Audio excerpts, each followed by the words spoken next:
자, 오늘 자기 사랑에 대한 이야기를 할 텐데 우선 이제 attitude is everything. 태도가 모든 것이다. 이게 왜 결론이 이렇게 나냐면요. 이거는 이제 연구를 해봤는데 이제 미국에서 연구를 해본 겁니다. 성공에 있어서 어떤 것이 가장 중요한가를 연구를 해본 겁니다. 하드워크, 열심히 일을 하는 것은 98% 영향을 주더라. 난리지, 지식이 96%, 러브, 일에 대한 사랑이 54%, 럭, 운이 47%, 머니, 돈 72%, 리더십이 89%로 옵니다. 근데 attitude, 이제 이 태도라는 것은 좀 이제 100%가 된다는 거죠. 그 태도가 100이면 모든 게 가능하다는 뜻이죠. 자, 윌리엄 제임스 또한 이런 이야기를 하거든요. 윌리엄 제임스는 미국 심리학의 아버지에 해당되는 분인데 이분은 이런 이야기를 해요. 우리 시대의 가장 위대한 발견은 우리가 마음의 태도를 바꿈으로써 우리 인생마저 바꿀 수 있다. 우리 운명마저 바꿀 수 있다는 사실이다. 그럼 이 태도를 어떻게 바꿀 것인가에 대한 그런 것들이 심리학의 발전이자 제가 가르치는 또 NLP의 하나의 또 목적이기도 하죠. 자, 이 마음의 태도를 어떻게 하면 긍정으로 바꿀 것인가. 뭐 발표 불안도 마음의 태도에서 해결될 수 있을 것이고, 대인 관계, 뭐 직장의 뭐 어떤 스트레스, 성공, 뭐 건강, 인간관계 모든 태도에 의해서 달라질 수가 있거든요. 근데 이 태도를 결정하는 힘이 뭔가를 지금 한번 보는 겁니다. 자, 태도가 얼마나 중요하나 보니까 이제 이거는 인생 성공 방정식을 한번 만들어 놨는데, 선천적 특성에 후천적 특성을 더하고 거기서 태도를 곱해주니까 성과라는 게 나와요. 여기서 가장 중요한 게 뭘까요, 선생님? 선천적으로 아무리 뛰어난 재능이나 뛰어난 그런 뭐 특성을 갖고 태어났다 하더라도 태도가 제로면은 성과도 제로겠죠. 후천적으로 우리가 아무리 좋은 가정 환경에서 교육을 많이 받고 우리가 뭐 자격증 학위를 많이 땄다 하더라도 태도가 제로면 또 성과는 제로가 될 거예요. 그래서 태도가 제로면 모든 건 제로가 되고 태도가 100이면 모든 게 100이 된다. 그런 점에서 인생 성공에 있어서도 이 태도는 가장 중요한데, 이 태도를 결정하는 게 뭔가를 지금 보는 겁니다. 자, 태도를 결정하는 건 바로 기대예요. 기대, 선생님. 잘 될 것이라는 기대예요. 선생님이 여기 자주 계속 이제 일주일에 한 두세 번씩 오시는 이유는 뭐냐면은, 정동훈 교수랑 계속 코칭받고 치료를 받고 트레이닝을 받다 보면은 발표 불안도 없어지고 스피치를 잘 할 수 있겠구나 이런 기대를 아마 하실 겁니다. 그래서 집중하는 거잖아요. 그죠? 만약에 선생님 그런 기대가 없이, 어차피 해봐도 안 될 건데 뭐 언어적인 건 타고났지. 뭐 내가 훈련해서 뭐 잘하겠어.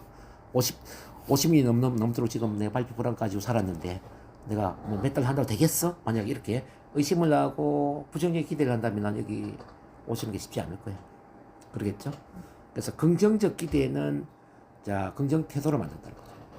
뭐 공부를 할 때도 마찬가지죠. 우리 뭐 고등학교 3학년 때 공부할 때 내가 공부를 열심히 하면 수능 시험을 잘 쳤어. 뭐 서울대학교를 갈 거야. 그럼 공부를 열심히 할 거예요. 근데 어차피 공부 열심히 해봐야 내가 4년째도 들어가기 힘든데 뭐 해봐야 뭐 하겠냐. 안 하겠죠. 이제 기대 심리가 참 중요하다. 그래서 우리가 이제 우리 자신한테 하는 기대도 중요하지만 특히 부모가 자녀한테 하는 기대가 참 중요하거든요. 뭐 따님을 키워서 아시겠지만은 사랑하는 우리 딸은 엄마가 볼 때는 앞으로 공부를 아주 잘하게 될 거야. 지금 공부하는 거 보면은 뭐 좋은 대학이 들어가는 거는 당연히 잘 들어갈 것 같고, 대학 졸업 이후에 정말 뭐 의사가 되든지 한의사가 되든지 약사가 되든지 전문직에서 크게 성공할 것 같아. 뭐 예를 들어서 이렇게 이제 부모가 기대를 해주면은 따님 어떻게 될까요? 아마 그 기대에 맞는 그런 쪽으로 성장을 하게 될 겁니다. 반대로 이제 부모가 이렇게 기대를 하는 거죠. 너는 뭐가 되려고 그러냐? 야, 싹수가 노랗다 너는. 뭐가 되려고 이렇게 사고를 치니? 공부는 안 하고. 이렇게 어릴 때 계속 소진함을 들었어요. 그럼 자녀가 어떻게 될까요? 아마 공부도 안 하고 말썽을 부릴 겁니다. 농땡이를 부리겠죠. 우리 부모들이 정말 신경 쓰지 않고 했던 그런 말들이 지금 가슴에 못이 박히고 한이 된 그런 경우들이 참 많이 있을 거예요. 특히나 청소년기에. 뭐 선생님 또한 그런 이야기 많이 하죠. 그래서 이제 만 18세 이전에 부모님이나 학교 선생님이나 우리를 둘러싸고 있는 그 의미 있는 타인들, 권위자들이 어떤 말을 자주 반복적으로 했느냐에 따라서 우리 자아상이 달라지는 이유는 바로 이 기대가 태도를 결정하기 때문에 그런 거예요. 어쨌든 기대 심리가 이렇게 참 중요하고, 그럼 이 긍정적 기대를 하는 힘은 어디서 나오느냐? 바로 믿음에서 나온다는 믿음. 할 수 있다고 믿으면은 좋은 결과가 나올 것이라고 기대할 수 있겠죠. 할 수 있다. 할 수 없다고 믿으면 아마 부정적 기대를 할 겁니다. 그래서 할 수 있다고 믿든지 할 수 없다고 믿든지 둘 다 사실이 될 수밖에 없어요. 선생님, 강의 잘 할 수 있을까요? 발표 잘 할 수 있을까요? 자, 지금 믿음이 어때요? 발표 잘 할 것 같아요? 자, 이왕이면 100% 믿어버리세요. 아, 나는 발표를 잘 할 수 있어. 100% 난 잘 할 수 있어. 발표건, 강의건, 회의건, 뭐든 간에 사람들 앞에 말하는 것은 나는 자신 있어. 난 잘 할 수 있어. 라고 믿어버리는 거죠. 그러면은 발표를 잘 할 것이라는 걸 기대하게 되고, 발표에 대한 긍정적 태도를 갖게 되겠죠. 그래서 이 믿음은 기대를 만든다. 이 이야기입니다, 선생님. 그럼 할 수 있다는 이 믿음은 어디서 나오느냐? 이게 바로 자아 개념이거든요. 자아 개념이라는 것은 나에 대한 총체적인 믿음, 총체적인 믿음을 자아 개념이라고 그래요. 아까 제가 선생님 자신을 어떻게 생각하세요? 제가 질문했지 않습니까? 나를 어떻게 생각하느냐? 나는 괜찮은 사람이냐? 부족한 사람이냐? 뭐 적극적 사람이냐? 적극적인 사람이냐? 소심한 사람이냐? 내가 이기적인 사람이냐? 뭐 배려심이 많은 사람이냐? 뭐 이런 거 있잖아. 이 나에 대한 여러 가지 어떤 믿음, 이게 이제 자아 개념인데, 이 자아 개념이 긍정적일수록 할 수 있다는 믿음이 커진다는 거죠. 반대로 자아 개념이 부정적일수록 할 수 있다는 믿음은 줄어든다는 거죠. 그래서 선생님이 무조건 이거는 이유 불문하고 조건 달지 말고 자아 개념을 긍정적으로 만들어야 돼요. 자, 나 자신을 어떻게 생각하느냐 물었을 때, 저는 제가 참 괜찮은 사람이라고 생각을 해요. 저는 뭐든지 가능하고요. 저는 매력적이고요. 저는 환상적인 삶을 살 자격이 있고요. 저는 뭘 하든지 간에 잘할 수 있고요. 또 인생을 아주 적극적으로 살고 있고, 그리고 저뿐만 아니라 타인을 많이 배려하고, 저는 정말 이 세상에 꼭 필요한 사람이라고 생각을 해요. 자, 모든 말이 긍정적으로 나와야 돼. 모든 말이. 겸손이 미덕이라는 말은 선생님한테 어울리지 않아요. 겸손이라는 건 어디에 어울리냐면은 충분히 자기를 사랑하고 자존감이 높은 사람한테 겸손이 필요한 것이지, 우리 같이 평범한 삶을 사는 사람한테는 겸손이 전혀 필요하지 않아요. 이른바 벼는 익을수록 고개를 숙인다, 이런 말이 있지 않습니까? 그 속담은 잘못된 거예요. 제가 볼 때 잘못된 거예요. 어떻게 생각해야 되냐면, 벼는 익기 이전에는 절대로 고개를 숙이지 않는다, 이게 맞는 거죠. 그렇잖아요. 벼가 익기 이전에 고개 숙이는 거 봤습니까? 익기 이전에는 절대로 고개를 안 숙인다는 거죠. 근데 우리 대한민국 사회는 익기 이전에 고개 숙이는 법을 가르쳤다라는 거죠. 아직 익지도 않았는데, 이걸려면 한참 시간이 남아있는데, 그 어린 시절부터 뭐 5살, 6살, 7살 뭐 이렇게 청소년기에 고개 숙이는 걸 훈련시켰다는 거죠. 겸손이 미덕이다. 나를 앞세우지 마라. 실수하지 마라. 3살부터 어죽은다. 네, 3살부터 8살까지 간다. 자, 말을 앞세우지 마라. 자, 결과를 만들어 놓고 말을 해라. 뭐 이런 거 있잖아요. 올라가지 못할 나무는 쳐다보지도 마라. 그것도 잘못했죠. 올라가지 못할 나무는 쳐다보지도 마라가 아니라, 올라가지 못할 나무는 사다리를 놓고 올라가라, 이 말. 사다리를 놓고 올라가라. 그게 맞지 않습니까? 올라가지 못할 게 어디 있어요. 다 만들면 다 가능하죠. 이렇게 이제 나를 생각하는 이 개념 자체가 무조건 긍정적이 되거든요. 그래서 이제 자기 합리화도 좋고요. 또는 뭐 자기 도취도 좋고, 뭐 나르시시즘 다 좋아요. 뭐 그런 수단 가리지 말고 자기를 있는 그대로 사랑하는 그런 마음을 키워야 된다. 그렇기 위해서 이제 나 사랑이 필요한 것입니다. 나 사랑. 나를 사랑하는 힘이 이렇게 이제 자아 개념을 긍정적으로 만들어줍니다. 나 사랑이라는 것은 여기 이제 조건적인 나 사랑을 이야기하는 게 아니라 조건 없는 나 사랑을 이야기하는 겁니다. 장점도 사랑하고, 단점도 사랑하고, 성공도 사랑하고, 실패도 사랑하고, 자랑스러운 나의 모습도 사랑하고, 수치스러운 나의 모습도 사랑하고, 뭐 내가 자랑하고 싶은, 개방하고 싶은 모습도 사랑하고, 숨기고 싶은 나의 모습도 사랑하고, 모든 걸 사랑하는 요걸 나 사랑이라고 그래요. 이렇게 나를 사랑해야만 자아 개념이 긍정적으로 바뀌고, 자아 개념이 긍정적으로 바뀌어야만 뭐든지 할 수 있다는 생각이 들고, 할 수 있다라는 그 믿음이 생겨야만 긍정적 결과를 기대한다는 거죠. 그게 태도를 긍정적으로 만들어주고 인생의 성공을 만드는 거죠, 선생님. 이게 이해되시나요? 네. 요거는 제가 25년 동안 연구를 하고 또 여러 훈련을 시키면서 저는 정답으로 봅니다. 정답, 이거는. 그래서 자기 객관화라든지 자기 겸손이라든지 이런 거는 정말 자존감이 높고, 뭐 인생에 뭐 1%, 5% 엘리트층들, 쉽게 말하면 자기 도취에 빠져 있는 그런 상위층에 해당하는 이런 분들한테 맞는 말이고, 일반적인 사람한테 맞지 않아요. 일반적인 사람들은 자기 합리화를 시켜 자기 도취에 빠지고 자기 사랑에 빠지고 이렇게 나르시즘적인 자기 사랑에 빠져야 된다. 저는 이렇게 이해를 합니다. 이렇게 나를 사랑하게 되면은 자 모든 건 나 사랑에 달려있는데 나 자신을 사랑하는 만큼 1번, 2번, 3번, 4번, 5번, 6번, 7번 이룰 수 있는데, 첫 번째 마음의 평화를 이룰 수 있어요. 마음의 평화. 자, 왜 마음의 평화를 이루냐면은 나를 사랑하는 만큼 마음의 폭이 넓어지지 않습니까? 그래서 어항 같은 마음이 호수 같은 마음으로 바뀌는 거예요. 그래서 돌을 집어 던져도 파문이 크게 일지 않아요. 개구리 같은 마음이 코끼리 같은 마음으로 바뀌는 거예요. 개구리는 돌멩이에 맞으면 죽을 수 있지만 코끼리는 전혀 죽지 않죠. 따끔하다 말이죠. 또 미운 오리 새끼 마음에서 백조의 마음으로 바뀌는 거예요. 자, 미운 오리 새끼는 오리들 눈치를 보지만 백조는 오리들 눈치를 안 본다는 겁니다. 그 다음에 신체도 그래, 신체. 우리 선생님 신체도 지금 신경을 많이 써야 되거든요. 제가 사주 보면은 오행이 편중돼 있고, 편중. 오행이 편중돼 있는 사람은 건강에 신경을 써야 된단 말이에요. 근데 이제 나를 사랑할 만큼 신체의 건강을 이룰 수 있다는 거죠. 왜 그러냐면, 자, 이 봐봐요. 나를 사랑하면 자아가 긍정적으로 바뀌잖아요. 자아가 긍정적이면 면역 체계가 활성화되잖아요. 면역 체계가 활성화되면 자연 치유력이 활성화되죠. 그래서 건강해지는 거예요. 근데 나를 사랑하지 못하면 자아가 부정적이에요.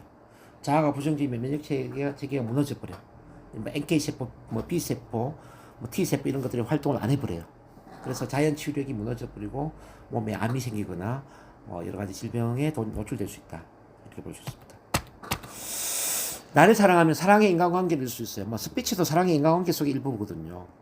자, 인간관계를 어떻게 해서 잘할 수 있느냐? 인간관계는 기술이라기보다는 저는 사랑의 에너지라고 보거든요. 한번 잘 보세요. 나를 사랑하는 만큼 상대방을 사랑할까요? 미워할까요? 사랑하죠. 왜냐면 우리가 갖고 있지 않은 것을 줄 수가 없으니까. 나를 사랑하는 만큼 사랑의 마음으로 바라보니까 상대방을 사랑하게 되고, 사랑을 주면 사랑을 돌려받을까요? 미움을 돌려받을까요? 사랑을 돌려받죠. 자, 나를 사랑하니까 사랑을 주고, 사랑을 주니까 사랑을 돌려받고, 자, 사랑의 양과 질이 계속 높아지는 거예요. 그래서 인간관계가 좋아진다는 거죠. 그래서 애정 결핍을 갖고 있는 사람은 절대 인간관계를 잘할 수가 없어요. 저는 상담할 때 애정 결핍 있는 사람은 결혼을 하지 말라고 그래요. 왜냐? 애정 결핍을 갖고 있으면은 사랑에 집착을 하거든요. 사랑을 얻으려고 한다고. 사랑은 오로지 주는 것과만 관련돼 있다. 저는 이렇게 봅니다. 결혼을 할 때도 이제 사랑을 줄 수 있을 때 결혼을 해야만 좋은 관계가 되지. 사랑이 부족한데 계속 상대방으로부터 계속 사랑을 갈구하는데 어떻게 좋은 관계가 되겠냐고. 그러니까 이 사랑의 결핍은 예를 들어서 이제 사랑의 집착, 시기, 질투, 또는 어떤 의처증, 의부증, 연애 시절에는 스토커 현상 이렇게 갈 수가 있잖아요. 경쟁심. 근데 이제 사랑을 나누게 되면은 이제 배려심, 이해심, 대화할 때 공감 능력, 수용 능력, 존중, 이런 쪽으로 하거든. 그러니까 이제 사랑을 갖고 있는 사람들은 웬만한 건 동의를 하게 되고, 웬만한 건 수용하고 존중하게 되고, 또 대부분의 일에 대해서 감사를 표현하게 되고, 칭찬하게 되고, 인정하게 되고, 또 상대방한테 관심과 주의를 기울이게 되고, 뭔가를 주는 쪽으로 에너지가 집중된다는 거죠. 그러면은 관계가 좋아질 수밖에 없죠. 그러지 않을까요? 그래서 내가 이제 상대방한테 뭔가를 막 하고자 한다는 이야기는 내가 사랑이 부족한 거예요. 선생님도 지금 이기적인 게 아니에요. 제가 볼 때는 선생님 이기적이라고 이야기하는데 이기적인 게 아니고 선생님한테 사랑이 부족할 뿐이에요. 선생님 충분히 사랑을 채웠다고 생각을 해보세요. 선생님 얻고자 할까요? 아마 나누려고 할 겁니다.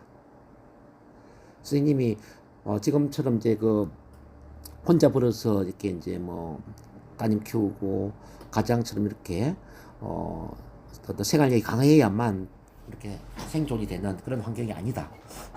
예를 들어서 부잣집의 사모님으로서 이제 남편이 돈도 많이 벌고 아주 부유한 그런 환경에서 이렇게 생활했다 그러면 선생님이 어떨까요?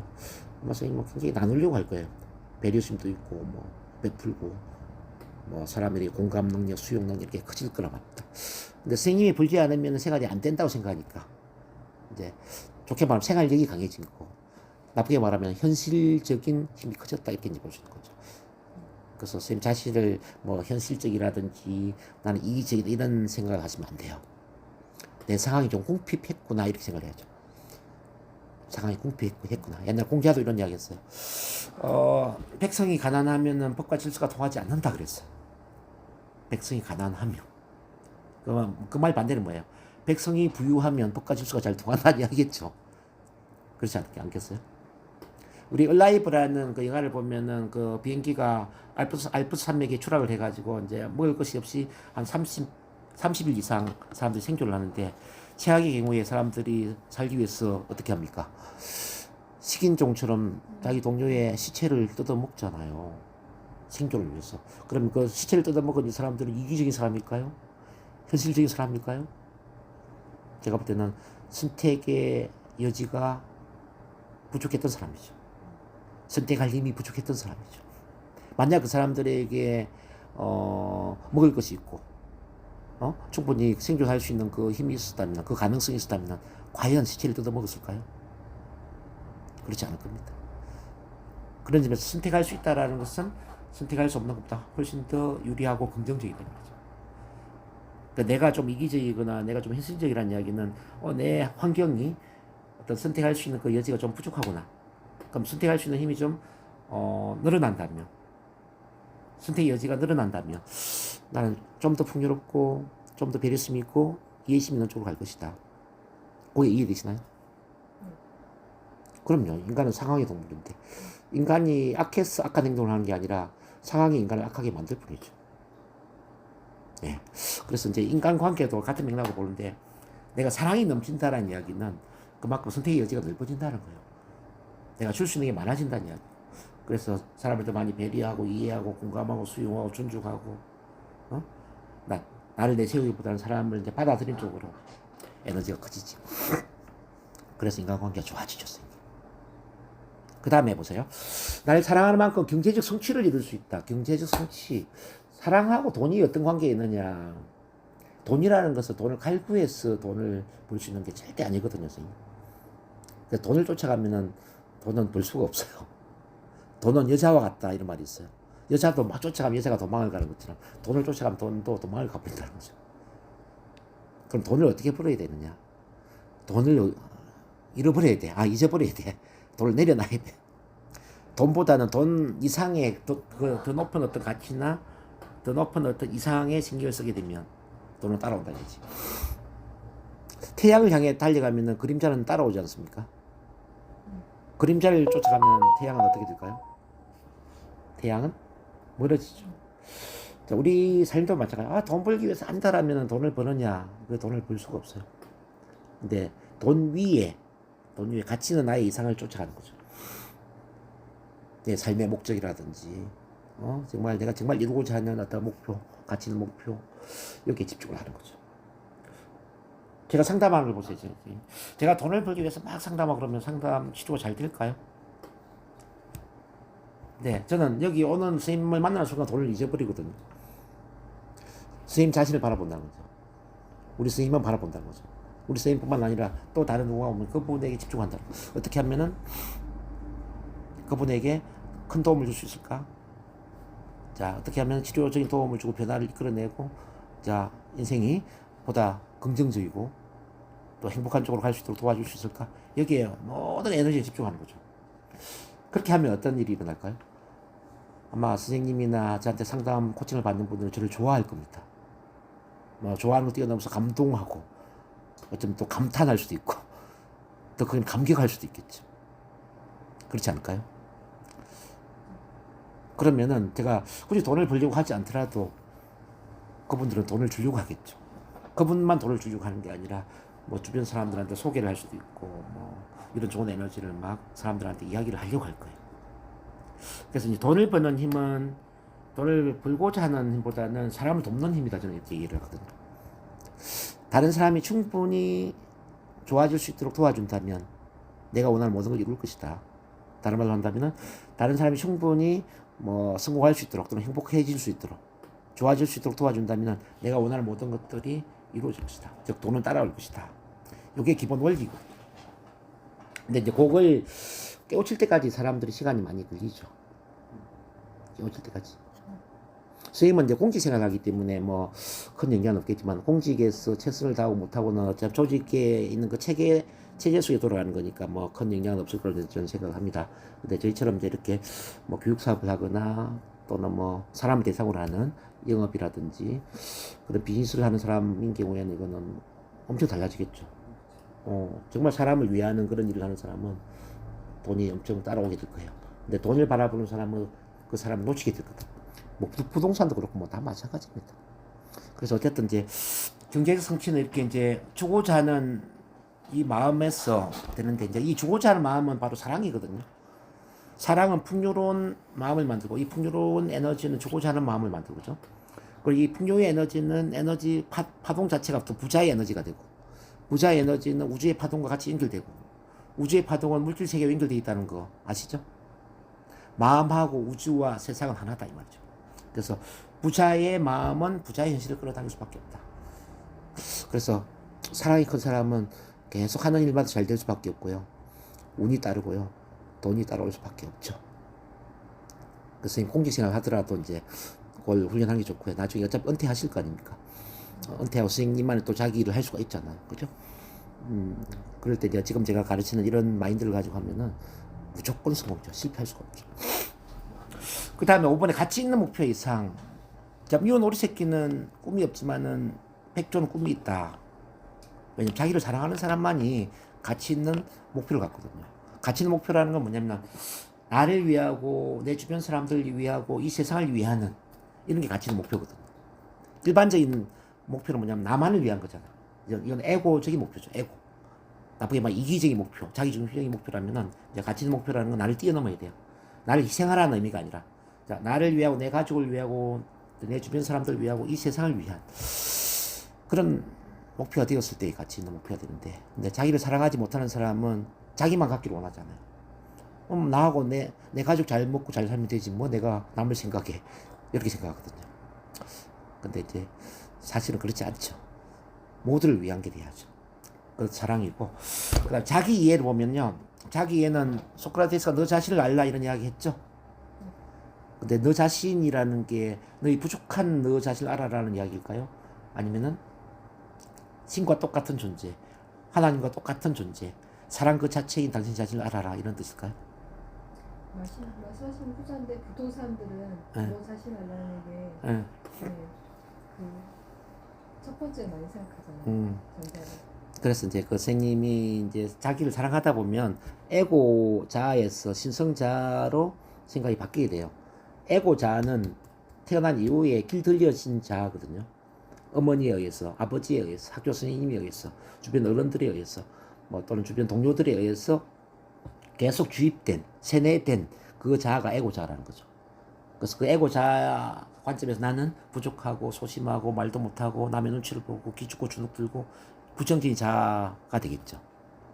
근데 이제 신성자아는 뭐냐면은 태어나는 그 순간에 때묻지 않는 선생님이 심장에 이른바 빛으로 각인되어 있는 그 자아가 신성자아인데 이 신성자아는 바로 사랑 그 자체이고요. 사랑의 빛이고 신의 현존이고 신과 똑같은 에너지예요. 이른바 신성자아라고요. 신의 현존이죠. 하나님과 똑같은 에너지, 예수님과 똑같은 에너지, 부처님과 똑같은 에너지. 이렇게 이야기하면 교수님은 무슨 종교를 가르치세요? 네, 저는 종교가 없습니다. 참고로 불교도 아니고 기독교도 아니에요. 단지 저는 영성 치유를 하고 영적인 훈련을 한 사람일 뿐이죠. 지금도 영성 훈련을 하고 있고요. 기적 치유 이런 걸 제가 훈련하고 있고. 근데 그런 걸 보면 우리는 그 사랑 그 자체라는 겁니다.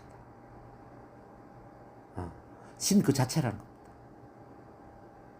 자, 그럼 이 이야기를 하면 선생님 이해가 될지 모르겠는데, 예. 예.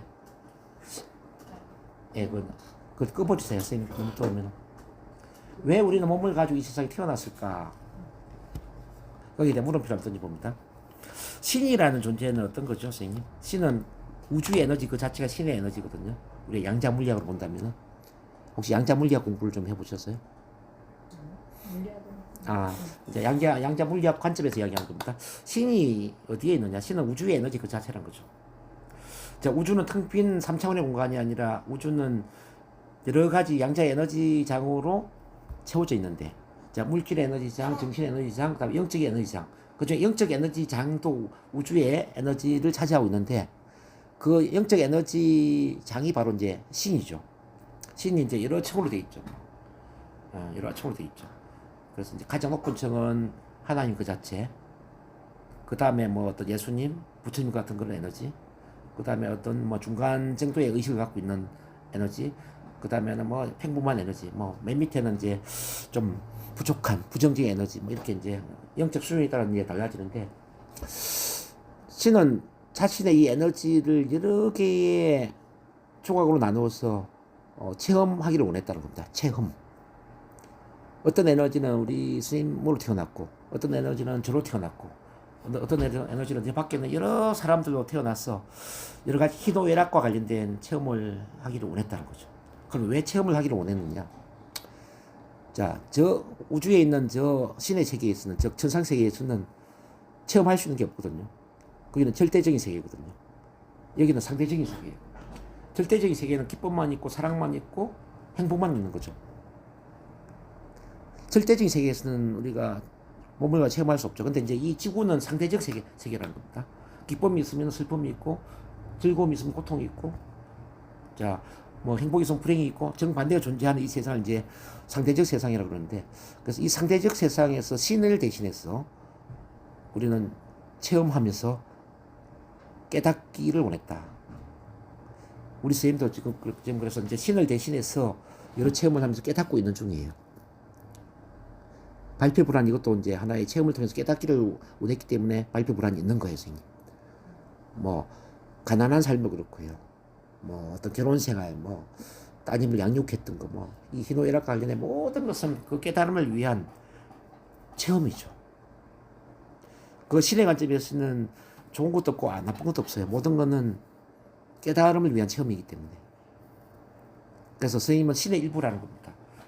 선생님만 신의 일부가 아니라 저도 신의 일부죠. 이 세상의 모든 존재는 신의 일부죠. 그래서 자신만의 그 체험을 위해서 지금 선생님이 삶을 살고 있고 저는 저의 삶을 살고 있는 거죠. 그러면서 우리가 이제 만났어요. 이 만남은 뭐냐면 서로의 그 체험을 도와주는 관계로 만난 거죠. 이른바 조력자죠. 저는 선생님의 조력자고 선생님 또한 저의 조력자죠. 인간과는 그 조력자, 도움을 주는 관계로서 만난 거죠. 그래서 그 선생님 자신을 어떻게 바라봐야 되냐면 나는 신의 일부이다. 나는 그 신 자체이다. 내 안에는 신과 똑같은 마음이 있다. 자, 그럼 신은 뭘 지향하느냐면 신은 사랑을 지향하고 기쁨을 지향하고 진리를 지향하잖아요. 그 중에 가장 큰 게 사랑이잖아요. 그 선생님한테 가장 큰 에너지는 사랑이죠. 선생님 사랑 그 자체죠. 근데 말씀하신 신은 지구가 상대적인 세계라서 네. 여러 가지의 사랑을 이제 한다고 그러잖아요. 그렇죠. 체험할 수 있게끔, 네. 깨달을 수 있게끔. 그 어떻게 보면 신 입장에서는 개개인이 본인의 테스트형이 될 수도 있는 거잖아요. 본인을 대신해서 체험하는 거죠. 신을 대신해서 우리는 체험하고 있는 거죠. 작은 신이지, 쉽게 말하면. 나는 작은 신이죠. 그런데 왜 그럼 다양한 걸 체험하느냐를 얘기를 해야 되는데, 어떻게 보면 안 좋게 얘기하면 테스트형인 거잖아요. 인간들, 개개인 인간들, 신의 본인이 다 모든 걸 본인은 극한의 세계이기 때문에, 영적인 세계이기 때문에 다양한 감정이나 이런 건 상황이지 직접적으로는 체험이 안 되는 영적인 극상의 세계이기 때문에 개개인으로 다양한 체험을 해봐라. 다양한 삶을 그 안에서. 그쵸. 그 다양한 체험 속에 어떻게 보면 개개인에 대한 그쵸. 신에 대한 테스트형인 거잖아요. 다양한 체험을 통해서 신은 개념으로만 알고 있었던 것을 체험을 통해서 느끼고 깨닫기를 원했죠. 다양한 체험을 통해서. 사랑을 알기 위해서는 사랑 아닌 걸 체험해야 돼요. 그럼 사랑 아닌 건 뭐죠? 사랑 외에 나머지 뭐 기쁨, 슬픔, 아픔, 뭐 배신감, 미움 이 모든 감정들은 사랑을 알기 위해서 체험해야 되는 거예요. 사랑을 알기 위해서는 얼마나 많은 희노애락을 체험했느냐에 따라서 사랑의 크기가 달라져. 그래서 사랑은 모든 감정의 총합이다 이렇게 보시면 돼요. 모든 감정의 총합. 모든 감정의 총합. 그러니까 부정적인 감정들 많이 체험할수록 사랑이 커지는 거죠. 쉽게 말하면 아픔이 클수록 사랑이 커지고요. 미움이 커질수록 사랑이 커지고 분노가 커질수록 두려움이 커질수록 불안이 커질수록 사랑은 커질 수밖에 없죠. 그래서 선생님이 지금까지 경험했던 수많은 그 부정적인 감정들, 아픔들은 그 사랑을 키우기 위해서 꼭 필요했던 과정들이다 이렇게 봐야 돼요. 어떻게 보면 신의 입장에서는 개개인이 테스트형인 거잖아요. 그러니까 이제 테스트라고 이야기하기보다는 네. 자 체험의 신비로 봐야죠. 체험의 신비 저는 그렇게 보죠.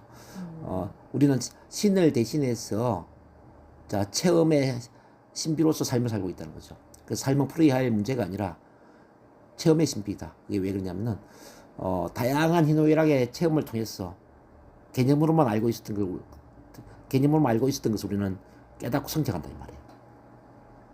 그래서 선생님이 발표 불안이 있었기 때문에 발표 불안 덕분에 깨닫고 성장하는 게 훨씬 많아요.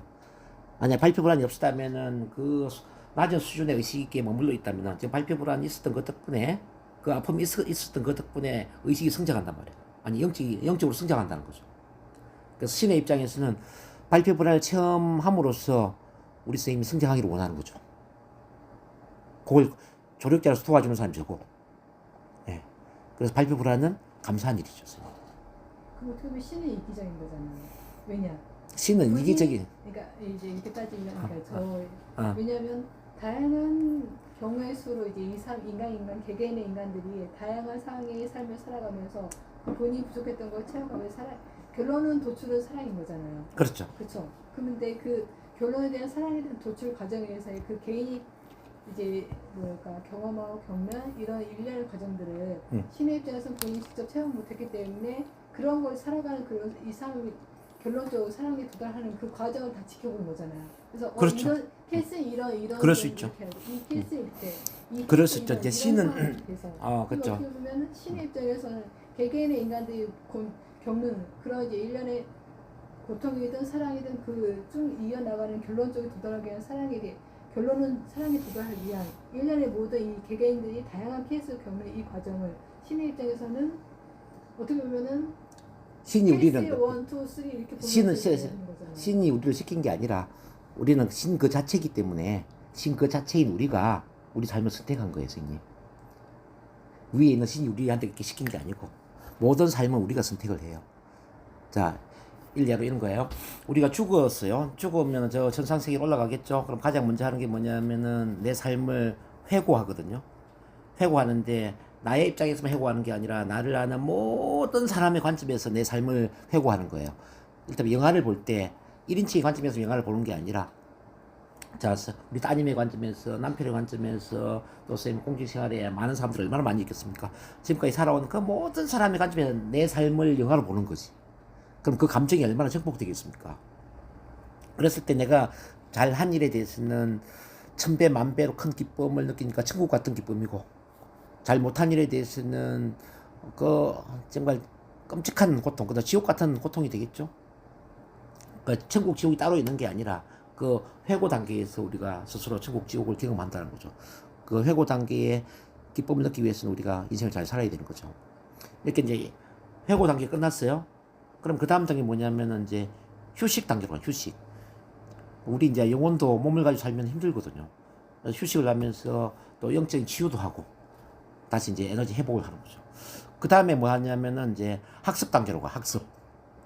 자, 다시 이제 우리 삶을 되돌아보면서 내가 배운 것은 무엇이고 배우지 못한 것은 무엇인가를 다시 되돌아보는 겁니다. 저 발표 불안 저때 내가 훈련을 해야 되는데 훈련을 못했네. 저 발표 불안이 주는 교훈을 깨달아야 되는데 깨닫지 못했네. 내가 좀 더 은퇴 이후에 적극적으로 살아야 되는데 너무 내가 안주했네. 뭐 이런 거. 그러니까 이제 삶을 되돌아보면서 내 삶에서 배워야 될 것, 배우지 못한 것 이런 걸 다시 회고를 하면서 또 영적인 마스터와 같이 이제 내 삶을 되돌아보게 되죠. 그러면서 다시 인생 계획을 세워요. 저 인생에서 내가 빠진 게 용서의 힘을 내가 배우지 못했구나. 그 윤회라는 거예요? 당연하죠. 그래서 이제 인생 계획에서 내가 용서를 배우기 위해서는 저번에 용서하지 못한 저 사람을 한 번 더 만나서 내가 용서하는 체험을 해야 되겠네. 그래서 용서하지 못한 그 지난 삶에 남편을 다시 내 남편을 만난다든지 아니면은 그 남편을 내 아들로 맞이한다든지 좀 내가 또 역할을 바꿔서 내가 남편이 되고 그 남편이 나의 아내가 된다든지 이런 식으로 인생 계획서를 쓴단 말이죠. 뿐만 아니라 내가 지금 되돌아보니까 내가 저 인생에서 성실성이 너무 부족했어.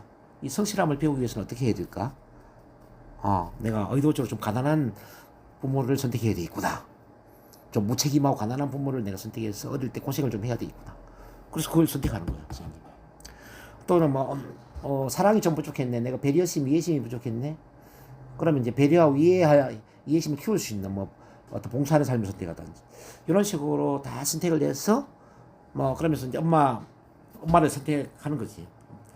임신을 한 엄마들을 쭉 보다가 내 엄마로 가장 적합한 사람이 누구야 하면서 이제 한 임신 3개월 정도에 임신한 그 엄마의 뱃속으로 쭉 들어오는 거죠. 그리고 그 하늘에서 계획 세운 것도 다 망각을 하죠. 그리고 극한의 살인자는 네? 살인자 있잖아. 너무 그 뉴스에 보면은 네. 저게 사람 살 짓이 아니다는지 네. 그런 살인마도 있잖아요. 그럼 그 사람 살인마도 선택을 하는 거죠. 그러니까 예를 들어서 이제 그것은 더 나은 윤회를 하면 더 나은 이제 본인이 관찰해서 학습하고 그거 다음 윤회 때 삶에서 더 그걸 부족한 면을 채우기 위해서 다시 태어나는 거죠. 그렇죠. 이제 그럼 그 살인자는 뭘 채우기 위해서 그 살인자가 되는 건데. 자, 그 살인자는 이제 까르마 때문에 살인자가 된 건데요. 아마 그 전생에서 억울하게 죽임을 당했거나, 억울하게 어쨌든 뭐 그런 체험을 했을 거예요. 그래서 이제 거기에 대한 까르마를 해결하기 위해서 이번에는 자기가 누군가를 억울하게 죽이는 살인자의 입장에 체험을 하는 거죠. 이거는 이제 그 까르마의 법칙은 이제 원인과 인과의 법칙으로서 이제 전생에 일어난 그 일에 대한 그 원인에 대한 결과로서 어떤 삶을 선택한다는 겁니다. 뭐 그런 이제 살인자뿐만 아니라 묻지마 살인자의 피해자가 되는 것도 마찬가지입니다. 피해자. 자, 뭐 예를 들어서 이제 뭐 수원 오원춘이라는 그 중국인에 의해서 막 이게 완전히 그 어떤 여자가 토막 살인의 피해자가 되잖아요. 아마 이제 그 토막 살인의 피해자는 전생에서 또 누군가를 이렇게 토막 살인해서 아마 죽였을 거예요. 그래서 그런 체험을 통해서 이번에는 내가 죽임을 당하는 피해자가 되어봐야 되겠다. 스스로 선택하는 거죠. 누가 선택시켜 주는 게 아니라 저 인생 계획서를 쓸 때 자기 스스로 자기 삶을 선택하는 거예요. 그러니까 내가 뭔가 범죄를 저질렀어. 그러면은 이번에는 내가 그 범죄의 피해자로서 나를 선택하게 되고요. 또는 뭐 전쟁에서 어떤 장수가 사람들 많이 죽이는 그런 삶을 살 수도 있지 않았겠습니까? 그럼 저 사람들한테 어떻게 내 보상하지? 그럼 이번에는 저처럼 사람을 막 살리는 삶을 선택하는 거죠. 저도 저를 볼 때 내가 전생에서 사람을 많이 죽였구나 이런 걸 제가 느낌을 알거든요. 제가 사람을 얼마나 많이 죽였을까. 그러니까 이번에는 제가 반대로 사람을 살리는 거죠. 생명을 살리는 일을 제가 하잖아요. 그러니까 저만 그런 게 아니라 생명을 살리는 일을 하는 사람들은 전생에 사람을 죽이는 전생을 산 경우들이 참 많다. 그래서 봉사를 함으로써 사람을 살리는 그런 선업을 쌓음으로써 이건 선업이시잖아요. 예, 선업을. 근데 악업을 쌓는 거죠. 본인 전생에 죽음을 당했기 때문에 나는 이 생에 태어나서 사람 다 죽일 거야. 그건 악업을 쌓는 악업이죠. 그래서 더 좋은 학습 결과로 사랑으로 최종적으로 도달하기 위한 건데 이거는 악업에 대한 그건 거잖아요. 악업이니까 이제 좋은 성향적으로 가는 게 아니잖아요. 그래서 이제 그 영혼도 레벨이 있어요. 높은 레벨, 낮은 레벨. 주로 이제 지금 살인자라든지 사이코패스라든지 이런 애들은 상당히 낮은 레벨의 영혼들이죠. 그래서 이 영혼들이 좀 올라가려면은 이런 비슷한 삶을 좀 더 많이 이제 살아야지. 그래서 위에 겪어보고 한 단계씩 올라간다는. 그렇죠. 조금씩 올라가지. 근데 우리 선생님처럼 저한테 이렇게 NLP 코칭을 받거나 NLP 훈련을 해버리잖아요. 한 200번 살았던 그 환생의 삶을 뛰어넘는 거죠. 선생님. 확 뛰어넘는 거죠. 깨달아버리면.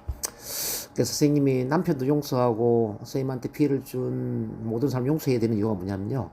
용서함으로써 영혼이 이렇게 확 성장하는 거죠. 확 그냥. 용서라는 것은 엄청난 영적인 성장이죠. 선생님. 그 두려움을 극복하는 것도 마찬가지예요. 불안, 두려움을 극복하는 거, 그 두려움을 극복하는 순간 영적으로 확 성장해버려요, 선생님. 그냥 발표만 잘하는 게 아니라 영혼 자체가 성장을 해버리기 때문에 선생님 지금 현생의 삶만 행복하게 사는 게 아니라 앞으로 이제 다시 태어나더라도 높은 수준의 영혼에서 태어난다는 거죠. 얼마나 이게 다행스러운 일입니까, 선생님. 예. 저는 다른 사람들 이해하면서 용서할 수 있을 것 같고 한다 하면 확실히 있을 것 같은데 남편에 대한 용서는 마음이 닫혀진 상태에서 그게 힘들죠? 용서가 될까 싶네요. 그래서 나중에 이제 죽기 이전에 용서하세요. 왜냐면 그렇게 하고 이제 올라가야만 남편과 다시 만나지 않아요. 근데 이번에 용서 못하고 또 올라가잖아요. 저 지금 선생님 생각하고 저 하늘에 학습을 하면서 다시 회고할 때 그 보는 남편은 또 틀려요. 아, 내가 용서해야 되는데 용서하지 못했네, 이렇게 생각할 수 있지. 아, 그럼 내가 이번에 용서하지 못한 걸 한 번 더 만나서 용서를 해야 되겠구나. 또 남편과 아내로 만나든지 또 만나는 거예요. 그럴 수밖에 없어요. 풀지 못한 까르마는 풀릴 때까지 계속 반복됩니다. 계속. 다음에 안 만나고 싶으면 이번에 용서하고 끝나는 게 낫죠. 선생님 안 그래요? 그래서 가장 이상적인 것은 물론 100%는 안 되겠지만 저도 100%는 안 돼요. 나와 인연을 맺은 모든 사람을 용서하고 사랑해야 된다. 저는 이게 진리라고 봅니다. 저는 우리 선생님을 보면 여기 오는 분들을 왜 제가 끔찍하게 제가 잘 해주고 싶고 저희 친가족 이상으로 제가 이렇게 섬기고 이렇게 도와주려 하는지 아세요? 다음번에 인연을 만나지 않기 위해서. 농담이에요. 그게 아니고요. 저기 전생에 제가 빚을 진 분들이라 저는 보기 때문에 그래요. 전생에 어떤 전생의 시점에서 아마 제가 선생님께 피해를 주었을 수도 있고 선생님한테 은혜를 입었을 수도 있고 제가 빚을 졌다고 저는 생각하는 겁니다. 선생님뿐만 아니라 이게 오는 모든 분들. 그래서 제가 전생에 빚을 갚아야 된다. 잘해야 된다고 저는 보는 겁니다. 돈을 뛰어넘어서 잘해야 된다. 네. 저는 이제 이 영성 훈련을 하면서 그런 걸 깨닫게 되는 거죠. 그래서 원수도 사랑해야 된다. 이것도 이해를 저는 해요. 원수도 사랑해야 되는 이유가 원수랑 다 까르마로 연결되어 있기 때문에 원수를 사랑해야만 그 원수를 다시 만나지 않겠구나. 자, 어쨌든 좀 이야기가 길었는데 이렇게 나는 내 삶의 모든 것을 선택한 작은 신이라는 거죠. 그 작은 신으로서 사랑을 배우기 위해서, 사랑을 깨닫기 위해서 다양한 체험을 하고 있다는 거죠. 나는 사랑 그 자체라는 거죠. 그거는 신은 모두 극한의 영적인 그걸 생겨나서 사랑으로 충만했기 때문에 다양한 그 삶을 체험 못하기 때문에 감정이나 이 사랑에 도달하는 이 일련의 과정도 다양한 경험을 못하기 때문에 작은 신, 개개인의 이게 태어난 작은 신들이 신의 일부인 사람들이 태어나서 그 일련의 과정을 겪어나가면서 나중에는 사랑이 이 일련의 모든 과정을 거치는 그 과정이 결국에는 사랑에 도달할 수 있는 그 과정으로 가는 일련의 그거다. 맞아요. 그 사랑 아닌 걸 체험하게 하는 거예요, 선생님. 사랑 아닌 걸 신의 일부인 사람들이 그 과정을 다 체험하면서 결론은 사랑이 도출되는 이 모든 게 필요한 건 다 결론은 사랑이다. 그렇죠. 나는 그 사랑 그 자체인데 사랑 아닌 걸 체험함으로써 내가 사랑 그 자체라는 것을 깨닫기 위해서 태어난 거죠. 너는 이런 경험 체험하고 너는 이런 경험 체험해서 그렇죠. 다양한 경험 속에서 결론은 사랑으로 가기 위한 다양한 경험을 해봐라 그거예요. 그렇죠. 그래서 작은 신들에게 사랑 아닌 다양한 체험을 하게 만드는 겁니다. 나는 모든 걸 체험할 수 없으니.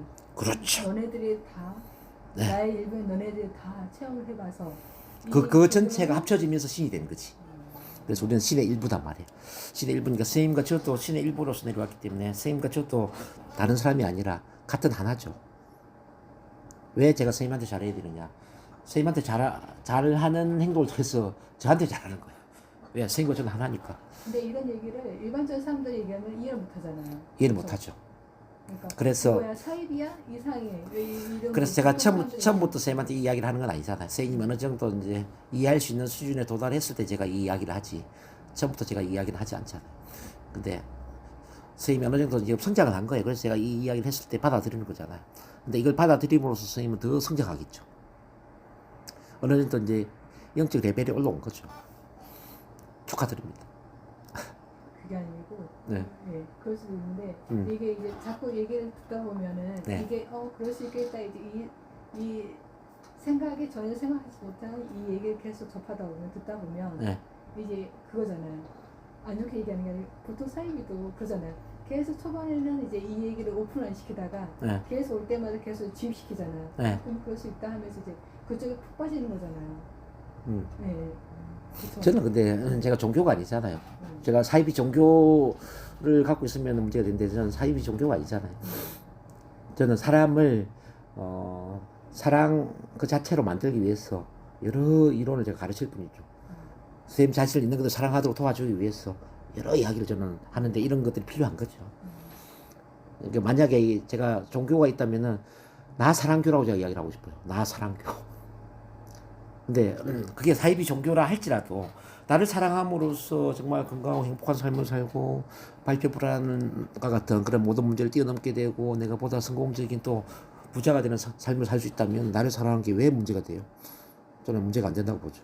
지금 제가 이야기한 건 전부 뭔가를 믿으라가 아니거든. 나를 사랑하세요 이거거든. 처음부터 끝까지 그 똑같은 내용이잖아요. 선생님 자신을 사랑하세요.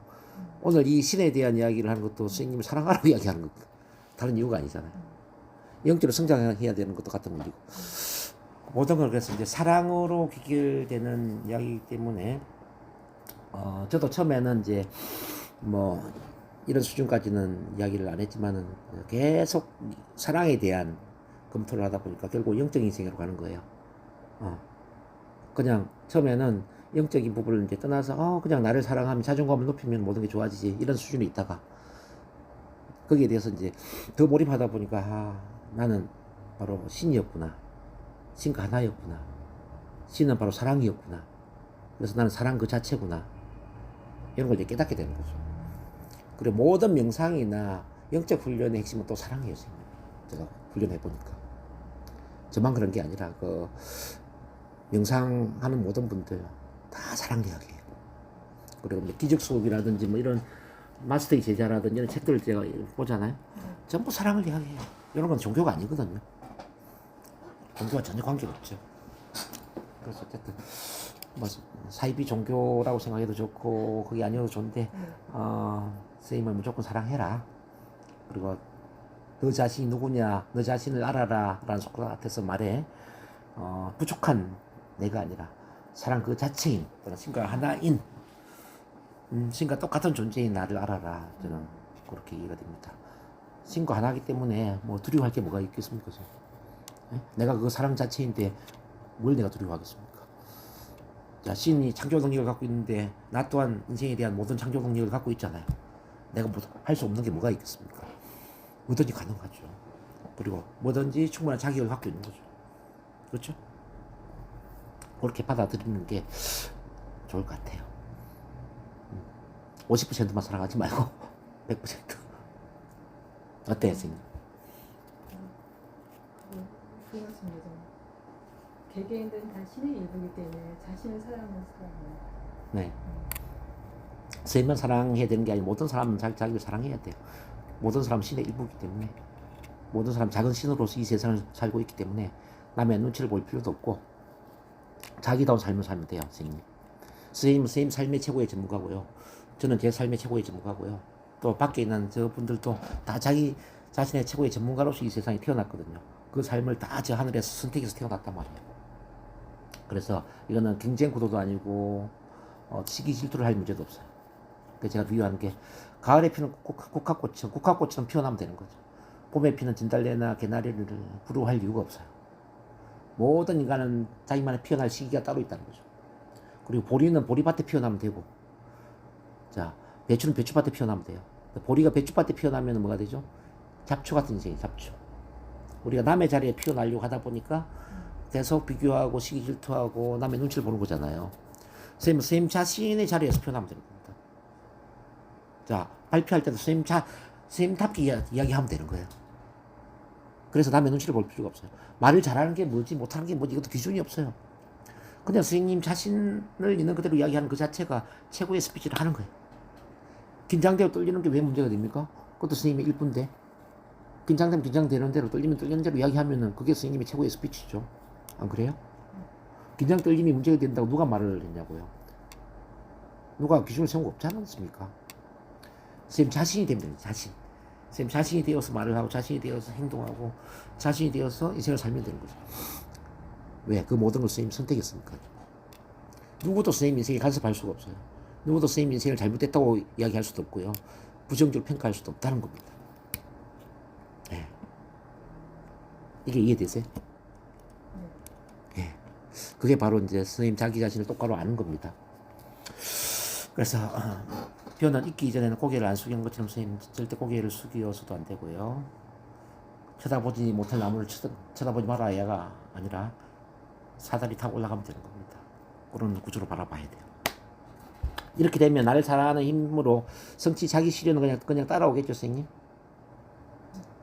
네, 이렇게 나 사랑이 중요하단 말이에요. 이렇게 나를 사랑하면은 스피치 프레젠테이션, 성격, 대인관계, 리더십, 영어, 비즈니스, 명강 이런 건 그냥 됩니다. 이 나 사랑은 내면의 토양의 물과 그름을 제공하는 거예요. 기름진 토양에서 나무가 잘 자랍니다. 그러니까 스피치 프레젠테이션, 성격, 대인관계 뭐 이런 거 다 한 그루의 나무에 해당되는 겁니다. 발표 나무에 해당되는 겁니다. 토양이 기름진데 왜 나무가 안 자라겠습니까? 그래서 나무가 어떻게 하면 잘 자라도록 할까가 아니라 토양을 기름지게 만들어주는 겁니다. 물과 그름을 주면 되는 겁니다. 그런 것처럼 왜 나를 말 못하지? 왜 긴장 떨림이 없어지지 않지가 아니라 나를 사랑하는 힘을 키워주면 그냥 말을 잘하게 되는 겁니다. 그냥 발표 잘하죠. 뭐 문제가 돼요. 이건 다 이야기했고 쭉 이제 거의 다 됐네. 예. 그리고 다음에 제가 한 번 더 이야기를 할게요. 자, 오늘 나사랑 이야기하다 보니까 시간이 좀 걸렸습니다.